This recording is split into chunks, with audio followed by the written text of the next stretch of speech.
Muy buenos días en Santiago de Chile y en la mayoría de los países de Latinoamérica. Bienvenidos a una nueva edición de nuestro programa Agenda Macro, espacio del medio de comunicación Idealex.press destinado a revisar y analizar las tendencias, contingencia política y modernizaciones judiciales emprendidas por los países de la región. Hoy nos acompaña quien fuera ex fiscal nacional del Ministerio Público en Chile entre los años 2007 a 2015 y connotado abogado penalista de ejercicio libre, el señor Sabás Chaguán Sarraz, a quien saludamos y agradecemos desde ya el aceptar nuestra invitación. Sabás, buenos días. Muy buenos días, Claudio. Solamente un comentario. Si nos van a ver algunos hermanos latinoamericanos. Es conveniente identificar el cargo de Chile, que es bastante particular. Con el fiscal nacional es el fiscal general de toda Iberoamérica. En Chile se llama Así fiscal es. nacional, pero equivale al fiscal general para dejar esa precisión, porque me pasó muchas veces que había un fiscal nacional en algún país por ahí que era un funcionario muy subalterno y hubo problemas con el protocolo inclusive. Pero bueno, eso. Muy bien, pues muy bien, abogado. Entremos en materia, ¿le parece?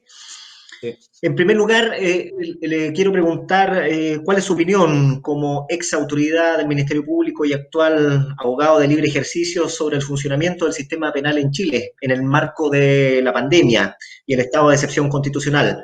¿Cómo ha respondido el sistema, los tribunales y el resto de las instituciones que componen la justicia en el país? A ver, yo dividiría la pregunta en varios ámbitos, sobre todo en ámbitos cronológicos. O sea, antes de lo que se llamó en Chile el estallido social, con esta manifestación masiva de reformas, el funcionamiento del sistema procesal penal y justicia criminal en general era razonablemente bueno, ¿ya? Había un déficit que todavía se mantiene en el esclarecimiento, en la solución de delitos contra la propiedad. Estoy pensando básicamente en robos y hurto, que como sabemos es sin violencia, ¿no es cierto? En la cual la tasa de archivos provisionales, vale decir, aquellos casos que se desestimaban, era bastante alta. Sigue siéndolo, pero hay circunstancias adicionales. Después del estallido social, la demanda masiva por modificaciones que están en curso, surgió también y se combinó con el estado de pandemia mundial del SARS-CoV-2, ¿no es cierto?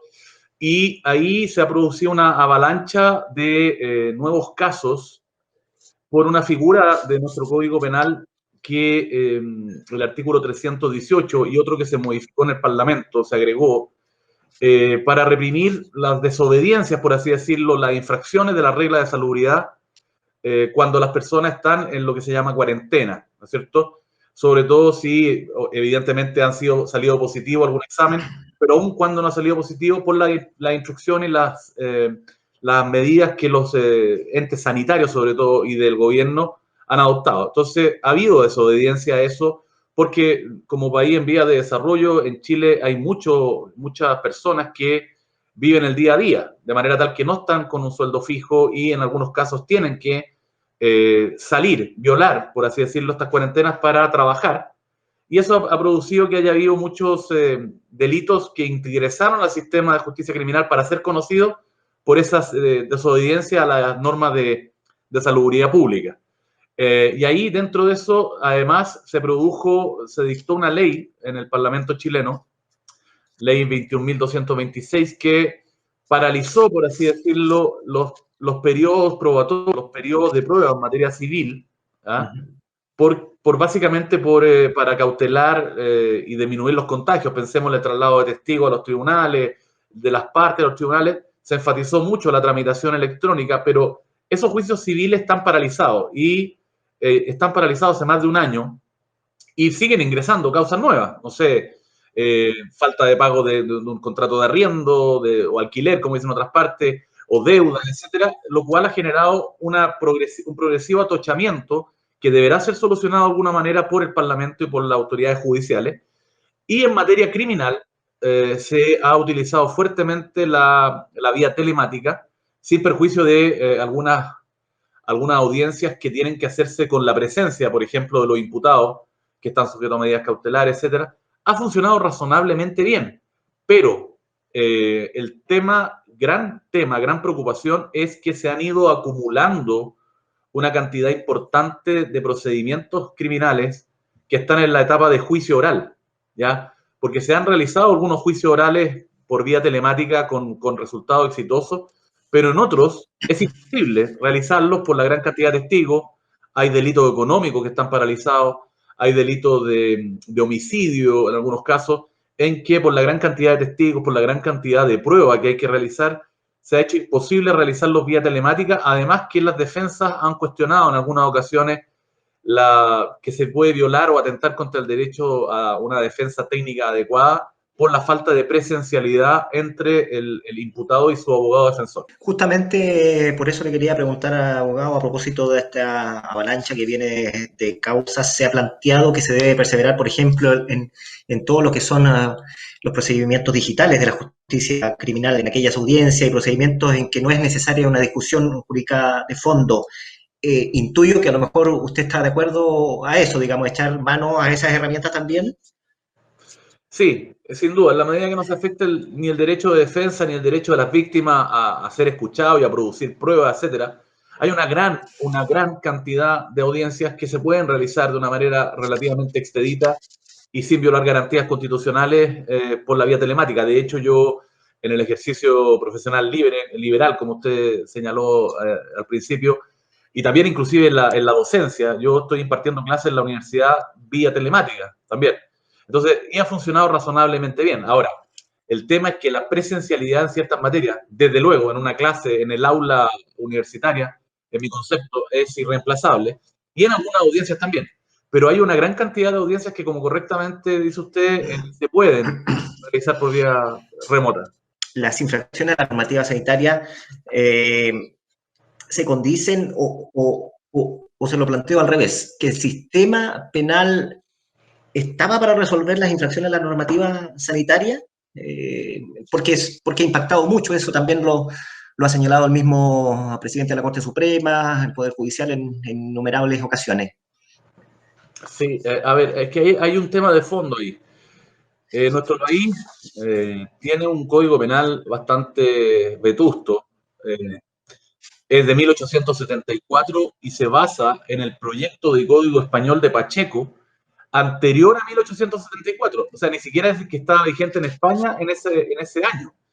Y ha sido objeto de sucesivas modificaciones a lo largo de más de una centuria,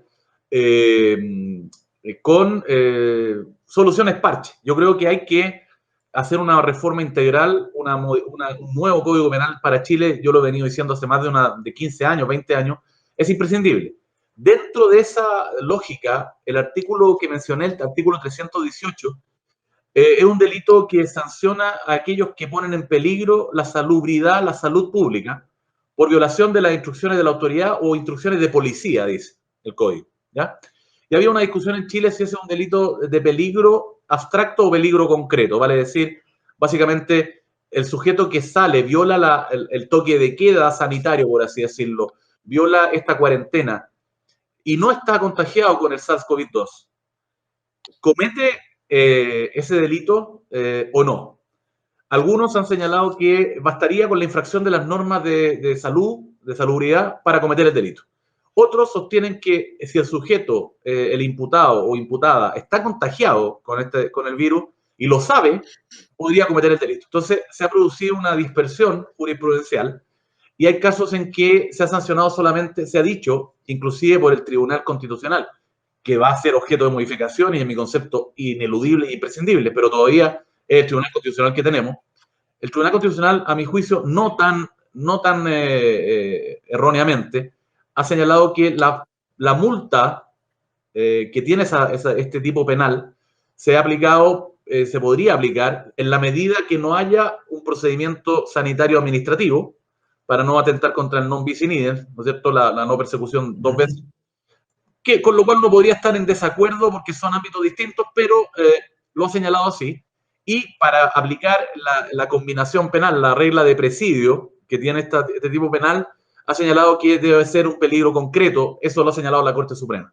De manera tal que hay condenados por multas, ha habido condenados, pero se ha estimado, y aquí también ha sido la posición del Ministerio Público chileno, de la Fiscalía chilena, que se controla cuando se detiene en flagrancia por este delito por las policías, se va a controlar la detención y se va a continuar con las medidas más intensas contra aquellos que a sabiendas cometen la infracción de la norma de salubridad o que son reincidentes, por así decirlo, o han reiterado el delito.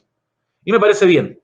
Pero eso ha generado una avalancha de cientos de miles de casos. O sea, estoy hablando sin exagerar, salió una estadística la semana pasada de la unidad estadística de la Fiscalía chilena sobre 490.000 casos, o 500.000 casos el año pasado. Solamente ese delito. Lo quiero llevar a otra temática. El diario La Tercera, uno de los principales medios de comunicación del país, publicó parte de lo que será el nuevo plan estratégico de Carabineros de Chile para el periodo 2021-2028, destacando su labor preventiva y predictiva. ¿Usted de los partidarios o no de que la policía uniformada sea netamente preventiva y la policía de investigaciones, la llamada a la investigación criminal en su 100%? Sí, con un pequeño matiz. Yo creo que porque en Chile, semejante a lo que puede ocurrir en España, tenemos una policía uniformada, que es Carabineros de Chile, semejante a la Guardia Nacional, digamos, y la Policía Nacional equivaldría a la Policía de Investigaciones de Chile, la Policía Criminal. Yo creo que evidentemente la labor fundamental de la Policía Uniformada, Carabineros de Chile, es preventiva. Y a su vez la labor fundamental de la Policía de Investigaciones es investigativa. Sin embargo, me genera un poco de preocupación privar absolutamente a Carabineros de facultades investigativas. Lo que sí creo es que hay que potenciar las facultades investigativas de la Policía de Investigaciones y las facultades preventivas de Carabineros, ¿ya? Pero yo dejaría algunas unidades de Carabineros con facultades investigativas pensando básicamente en eventuales delitos cometidos por la otra policía. Vale decir, para que haya un control cruzado, por así decirlo.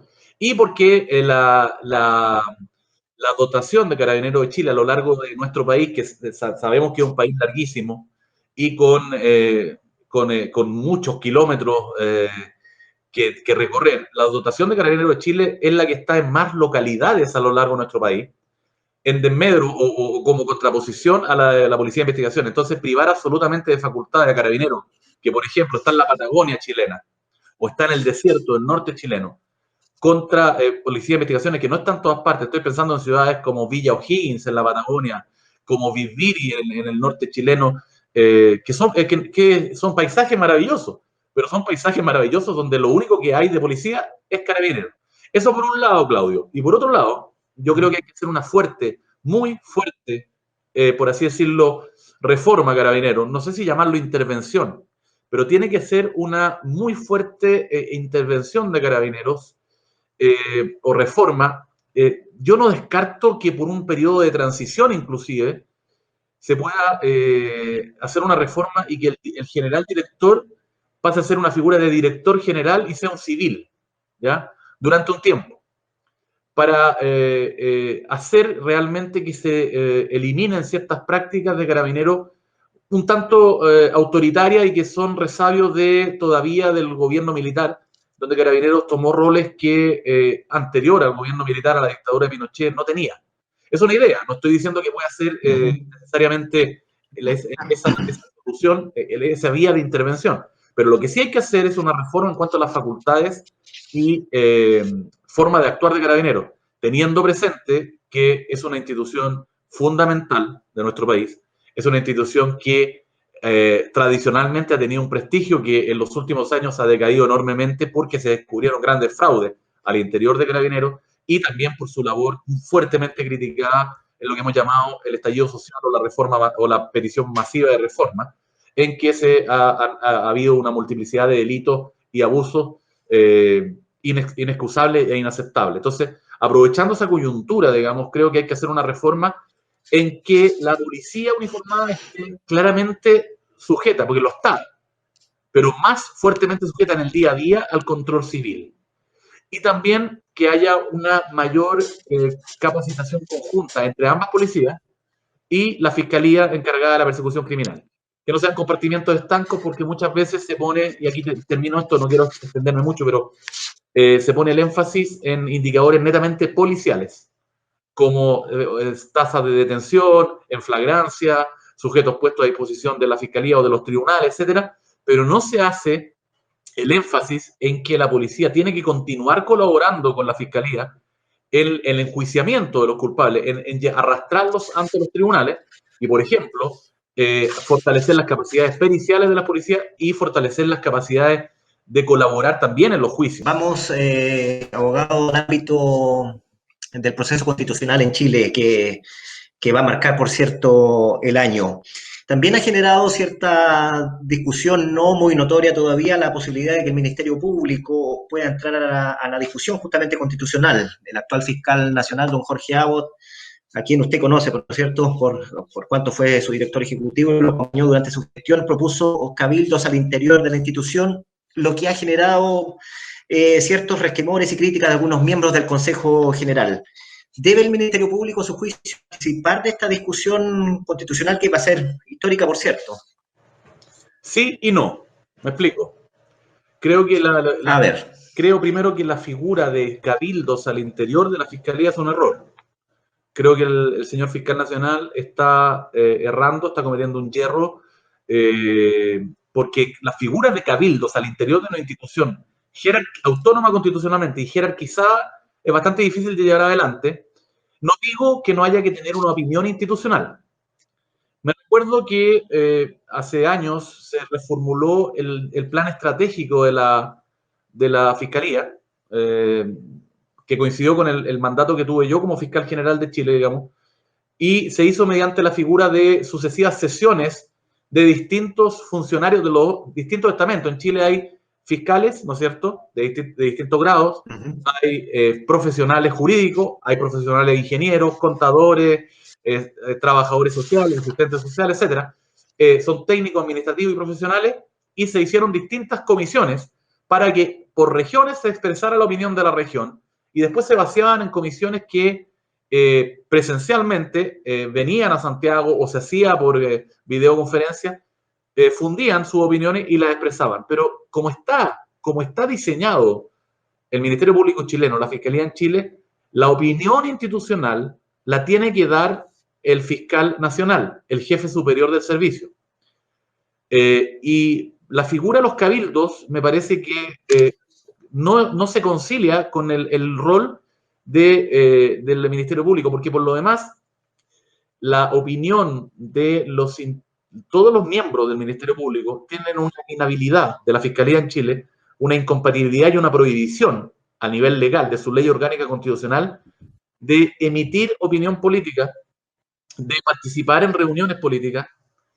Solamente pueden participar en las elecciones populares y no pueden formar parte de un partido.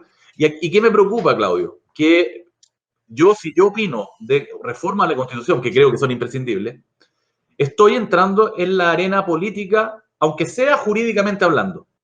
Si la Fiscalía quiere modificaciones a su rol, quiere modificaciones a cómo trabajar, tiene que expresar la opinión institucional, con plena participación de todos los estamentos internos, pero la figura de los cabildos creo que no es correcta. Perfecto. Y respecto de algunas cosas que dice la actual Constitución, en su capítulo 7, ¿no es cierto?, que versa sobre el Ministerio Público, ¿qué le parece, y que más de alguna vez ha generado alguna polémica, qué le parece discutir, por ejemplo, la elección del fiscal nacional? Muy parecida, ¿no es cierto?, a lo que son los ministros de la Corte Suprema. ¿Es bueno el mecanismo? ¿Haría cambios? Sí, el mecanismo no es malo. Yo haría un cambio en cuanto a la relación que puede haber entre los candidatos al cargo de fiscal nacional que están, porque recordemos muy brevemente, el proceso de elección participan los tres poderes del Estado. Así es. Es un concurso público de oposición y antecedentes. La Corte Suprema, en un pleno de todos sus miembros, vota. Cada integrante tiene derecho a votar por 3 nombres, y las 5 primeras mayorías se vacían en una lista, una quina, como se llama en Chile, y de esos nombres elige uno el o la presidente de la República. Y ese nombre es enviado al Senado para que el Senado lo ratifique, lo apruebe por 2/3 de los miembros en ejercicio. Ese mecanismo, a priori, no me parece malo, porque participan los 3 poderes y le da un sustrato de una relativa independencia al o la fiscal nacional que sea nombrado, en el sentido que no depende de un sector político. Pero lo que sí me preocupa es que se ha dado que una vez que está la quina, los 5 nombres, se produce una serie de, en el periodo de 10 días que hay para que el gobierno envíe el nombre, al Parlamento se ha producido una serie de cuestionamientos a reuniones entre los candidatos a fiscal nacional y los senadores, como una suerte de petición de apoyo, porque no se sabe qué le piden a cambio, entre comillas, o qué le pueden pedir a cambio los senadores al eventual candidato, ¿ya? Y todo se explotó, por así decirlo, la elección del actual fiscal nacional, de cuya honorabilidad no tengo duda, pero se cuestionó fuertemente algunas reuniones que él tuvo, porque estaba en el cambio de mando de la institución del fiscal nacional anterior al actual Jorge Abbott, se le traspasaron a él el uso de una facultad excepcional que está en la Ley Orgánica Constitucional, que se ha ocupado una sola vez, en que el fiscal general chileno tomó a su cargo ciertas investigaciones. Y esas investigaciones, en algunos casos, involucraban a senadores. Incluso alguno de ellos debió inhabilitarse de votar por el sucesor del anterior fiscal nacional, porque estaba como imputado en la investigación. Entonces, yo regularía más fuertemente, lo haría algo así como el sistema norteamericano, audiencias públicas, en que se prohibía absolutamente el contacto de los candidatos a la Corte Suprema, por ejemplo, con los senadores antes de que ellos voten. Y que la audiencia pública sea más expandida, por así decirlo. ¿En qué sentido? Que abarque no solamente su posición jurídica, no solamente sus desafíos hacia el futuro, sino que también indague en sus convicciones, como se hace con los candidatos a la Corte Suprema norteamericana, de Estados Unidos de Norteamérica. ¿Por qué? Porque la orientación que pueda tener un fiscal general en ciertos delitos es bueno que se sepa. No que se vete o se censure a priori, pero que sí que se sepa, que se ventile. Y para la elección de fiscales regionales, que son los subalternos, yo modificaría en el sentido de exigir una prueba de conocimientos previa, que vale decir que la Corte de Apelaciones, que son las cámaras de apelaciones, y votan por los fiscales regionales, para que elija uno de una lista de 3 en cada región del país, elija uno el fiscal nacional, pudieran votar y escuchar después de que se diera una prueba de conocimiento. Y sobre el sistema de remoción, abogados, de remoción de los fiscales, del fiscal nacional y los fiscales regionales, hoy día solo pueden ser removidos, recordemos, por la Corte Suprema, requerimiento del presidente de la República, de la Cámara de Diputados o 10 de sus miembros, por incapacidad, mal comportamiento o negligencia manifiesta en el ejercicio de sus funciones. ¿Haría cambios también en el sistema de remoción o eso está bien equilibrado? Yo creo, Claudio, que está en principio bien equilibrado. Sí ampliaría las posibilidades de los titulares de la petición. O sea, que no solamente sea el presidente o la presidenta de la República, la Cámara de Diputados o 10 diputados quien lo pidiera, sino que pudiera eventualmente ampliarse a alguna ONG que pida a la Corte Suprema que tenga una representatividad, digamos que sea un organismo existente, con una cantidad de gente del pueblo que, por ejemplo, le pueda pedir a la Corte Suprema que remueva al fiscal general o al fiscal nacional, pero no lo dejaría solamente como el mecanismo de acusación constitucional que hay, que es netamente político, en que, como en otros países, forma la causa, acusa a la Cámara de Diputados, la Cámara Baja al Parlamento, y decide como jurado el Senado, la Cámara Alta. Yo no lo sometería al fiscal general, porque, como hemos visto en la experiencia chilena, puede ser que el fiscal general esté investigando, o algunos de sus subalternos estén investigando parlamentarios, y que la eventual mayoría, para terminar las investigaciones en su contra, puede decidir remover al fiscal general. Me parece que el sistema, con la intervención de al menos 2 poderes, o Cámara de Diputados o presidente, y la Corte Suprema, y por causales concretas, tal vez podría pulirse un poco más la causal, agregar una o 2, y ampliando los titulares funcionaría razonablemente bien. Lo que sí creo que tanto para el Poder Judicial como para el Ministerio Público se necesita que en la nueva Constitución se considere la existencia de organismos externos que, sin alterar su independencia y autonomía, pueda intervenir en ciertas materias. En el caso del Poder Judicial, por ejemplo, algún organismo externo, que inclusive la Asociación de Magistrados lo ha señalado,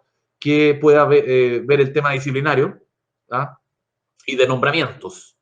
yo lo agregaría y exploraría la experiencia, con algunas correcciones, sí, del Consejo de la Magistratura español para el nombramiento también de los ministros de la Corte Suprema, ¿ya? Y con respecto al Ministerio Público, crearía una suerte de consejo de la magistratura, un consejo externo que pudiera ser obligatorio que el fiscal general, el fiscal nacional chileno, consulte la opinión de ese organismo cuando quiera adoptar ciertas decisiones de índole administrativa disciplinaria. O sea, que no se involucre en la facultad de persecución criminal, pero sí que pueda ser obligatorio escucharlo, y el fiscal general, el fiscal nacional, fundamental por qué no está a favor de lo que le señalan cuando quiere remover a algunos funcionarios, por ejemplo, o pedir la remoción de algún fiscal regional. Entiendo que está más abierto entonces a un escrutinio más popular, ¿no? Sí, pero no estoy hablando de un escrutinio popular como votación para elegir fiscales como ocurre en los fiscales estatales norteamericanos. Estoy hablando de una ampliación de que este consejo pueda ser con representantes académicos, con representantes inclusive del Poder Judicial, con representantes no solo del Colegio de Abogados, sino que de organizaciones de abogados, no solo, para que no haya solamente una opinión, y también ampliarlo a algunos miembros electos, no sé, que haya, por ejemplo, algún parlamentario, inclusive algún alcalde, en ese consejo superior que debe ser escuchado en ciertas materias. No de persecución criminal, sino que índole disciplinaria y administrativa me parece que sería un aporte. Perfecto. Abogado, es necesario que siempre en el ámbito constitucional, que la Defensoría Penal Pública tenga rango y autonomía constitucional. Se acerca la elección, ¿no es cierto?, de una nueva autoridad en este organismo, y la discusión seguramente también se va a centrar en ello, que por lo demás es un hielo al interior de la institución. No, yo no creo que sea. La Defensoría Penal Pública chilena ha funcionado muy bien.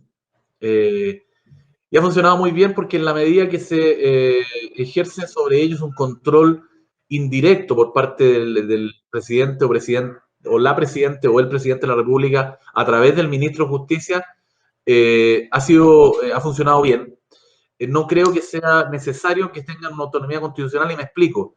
La Defensoría Penal Pública en Chile es parte del sistema de defensa penal pública. ¿En qué sentido? Hay en el sistema de defensoría penal pública, hay funcionarios públicos, valga la redundancia, que dependen y son integrantes de la defensoría penal y que dependen del Ministerio de Justicia, y hay abogados privados que licitan causas y que postulan a carteras de causas para prestar el servicio público. Pero esos abogados pueden ejercer la profesión en otras materias, no materia penal, pero son abogados cualquier abogado puede postular, de cualquiera sea la forma en que se asocie. Pueden tener una persona jurídica, puede ser agrupaciones para postular, etcétera. Y me parece que ese integrante que ha funcionado muy bien, ese, por así decirlo, subsistema privado de Defensoría Penal Pública, no sería conveniente que tenga una autonomía constitucional dentro del sistema. Creo que ha funcionado bien la Defensoría Penal Pública tal como está, y por lo demás, como cada persona puede ser defendida por abogado que estime, si es que tiene los recursos, o inclusive puede ser defendida por un abogado de institución universitaria, y además este subsistema privado, creo que no se justifica una autonomía constitucional de la Defensoría Penal Pública. Ahora, tampoco sería una tragedia que se logre, pero para su funcionamiento no es imprescindible. ¿Cómo evalúa usted el sistema de análisis criminal y de focos investigativos, digamos, que fue la gran apuesta en materia de persecución penal en su momento? Me imagino que las cifras por la pandemia, usted lo ha señalado, han hecho variar, digamos, los niveles de denuncia, o se han mutado también, pero ¿cuál es la evaluación que hace usted, por ejemplo, de este sistema, el famoso SACFI en Chile? Claro, el SACFI, el Sistema de Análisis Criminal y Focos Investigativos, comenzó plenamente, por así decirlo, unos 3 años después de que se dictó la ley en agosto del año 2015. ¿Por qué? Porque la dotación fue entregándose gradualmente, ¿no es cierto? Y además, en algunos casos, se destinaron algunos funcionarios a otras labores por la necesidad de recursos que tenía el Ministerio Público. Pero dicho eso, creo que ha funcionado bien en muchos casos. Se ha ocupado una suerte de análisis criminal. Se han desbaratado bandas que requerían un análisis superior desde el punto de vista criminal, pero creo que debería ampliarse ese sistema para atacar, por ejemplo, la tasa de archivos provisionales, vale decir, cuando por falta de antecedentes se archiva provisionalmente la investigación en los delitos contra la propiedad, porque esa es la idea del sistema de análisis criminal, que si ciertos patrones en ciertas comunas o con ciertos imputados se repiten, o ciertos modus operandi se repiten, se puedan desarchivar causas que estaban archivadas, agruparse e investigarse por esta unidad de análisis criminal y foco investigativo, que está a cargo de un fiscal que puede correlacionarse y coordinarse con los fiscales de la fiscalía local en cada localidad de Chile. Me parece que hay que hacer un diagnóstico, una suerte de análisis interno, pero como tú dices muy bien, se dificulta porque desde octubre del 2019, producto de nuestro estallido social por la anhelada reforma al sistema, y después por la pandemia, ya prácticamente vamos a cumplir 2 años en que se han alterado las cifras. Sin perjuicio de lo cual ha tenido éxitos bastante significativos en algunas regiones. Se han desbaratado en el norte, por ejemplo, Chile, inclusive una vez desde el sur de Chile, se desbarató una banda que en el norte robaba producto de las franquicias tributarias. En la primera región de Chile hay automóviles todoterreno que ingresan con menos impuestos, incluso usados, robaba una gran cantidad que estaban en esas ciudades y los sacaba a países limítrofes. Eso se desarticuló con una unidad de análisis criminal. Es un éxito. En Santiago ha habido un par de éxitos en cuanto a bandas que se dedicaban a asaltar personas cuando estaban llegando a su domicilio. De manera tal que yo creo que fue un avance, era un gran anhelo de los que se llamaban en su momento desafíos de segunda generación del Ministerio Público, pero creo que no fue lo que se esperaba, y además que ese proyecto de fortalecimiento que se llamó en su momento, de reforma, tenía una variante que inclusive se iba a enviar una reforma constitucional, que a mi juicio no era necesaria, pero para crear lo que se llamaba una fiscalía de alta complejidad. Y esa fiscalía de alta complejidad creo que debería considerarse como la fiscalía anticorrupción que hay en España, como la experiencia que ha habido en Francia también, con ciertas fiscalías especializadas, digamos, o que puedan tener acceso a bases de datos, que puedan tener una pequeña dotación de policías y de, por ejemplo, miembros del servicio impositivo, el servicio de Hacienda, digamos, en Chile llamado impuestos internos, para que se pueda atacar grandes delitos económicos, crimen organizado, lavado de activos e inclusive algunos, ha habido poco en Chile por suerte todavía, pero grandes traficantes y los tentáculos que despliegan para corromper con su recurso. Y esa fiscalía era un diseño bastante serio, se trabajó durante años, se consultó la experiencia extranjera, se hicieron seminarios, estudios, etcétera, que podía trabajar a lo largo de todo Chile, digamos, coordinándose con las distintas fiscalías, y que pueda tener analistas contables. El gran déficit que tiene la fiscalía es que no tiene peritos propios. No hay ninguna capacidad de análisis propio de la fiscalía, salvo, yo diría, 10 abogados al nivel de la Fiscalía Nacional para colaborar con todas las investigaciones a lo largo de Chile. Entonces depende de las capacidades analíticas, por así decirlo, y contables de las policías, y las policías, por otro lado, a veces no dan abasto para causas complejas. Muy bien, abogado, con esta última pregunta de mi parte, queremos agradecerle su disposición con nuestro programa Agenda Macro y esperamos conversar con usted en una nueva oportunidad. Muchas gracias. No, gracias a ustedes por la invitación, que les vaya muy bien y espero que salgamos pronto de esta situación de pandemia. Muchas gracias. Muy bien, muy bien. Como siempre, recordamos que esta entrevista estará disponible en nuestro canal de YouTube y en todas las plataformas de idealex.press para Latinoamérica y España. Muchas gracias por acompañarnos y nos vemos en otra oportunidad.